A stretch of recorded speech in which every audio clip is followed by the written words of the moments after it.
Welcome back. లోక్సభలో కేంద్ర మంత్రి Mohan Naidu మాట్లాడుతున్నారు. లైవ్ లో చూద్దాం. First resolution that has come into this in this Lok Sabha, and since then, when 26th of July 2024, there were 9 speakers who have spoken that day. Again on 28th of March 2025, there were 14 speakers, and today on 12th of December, we have had another 8 speakers speak on this.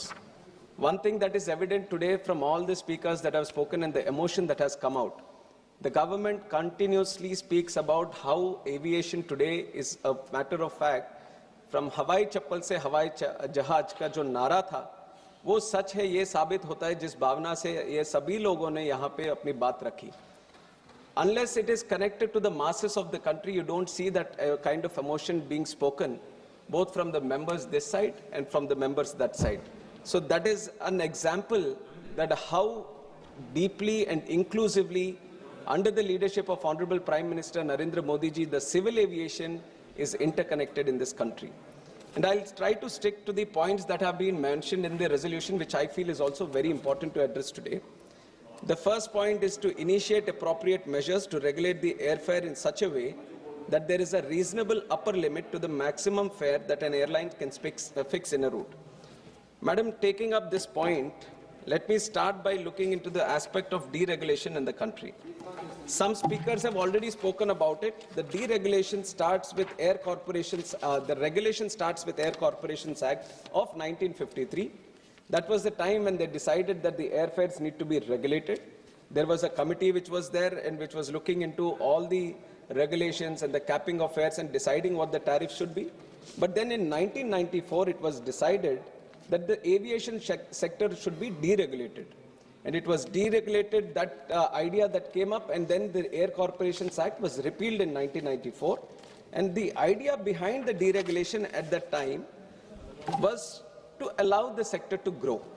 Open sky was mentioned because there was so much demand and potential in the country, and considering the global way of how civil aviation was observed across the world, all the countries who have seen exceptional growth in their own country in civil aviation, they had deregulated markets. The deregulation of markets, one, lets the sector open up for many players to come in, and it also encourages competition at the same time. When you are saying deregulation, you are letting the market dynamics flow in, you are letting the market supply and demand play its own role, so that the ultimate benefit is got by the passenger who is taking the ultimate benefit.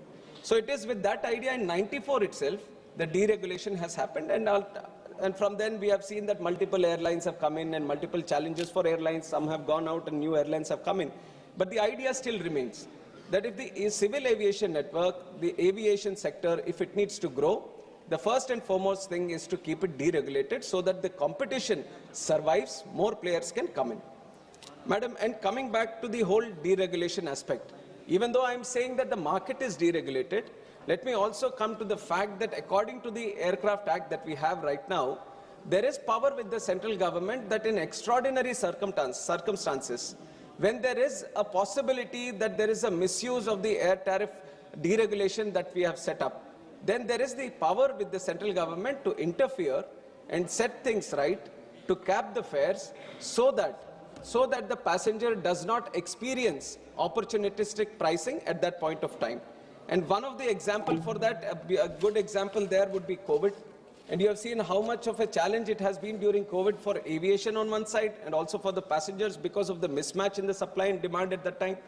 And it is at that time the government decided to step in, and based on the timing, the time it takes to travel from point A to point B, certain categories were created, and according to the categories, the central government exclusively used its power to cap the fares, and it has done it. And not only at that time, that was not the only example of when the government has stepped in and looked after the passenger and looked after the airfares in the market. There is another example that I would like to give, which is of the Mahakumbh. We have seen that there was extraordinary demand for people across the country and outside the country also who wanted to go to Prayagraj at that time.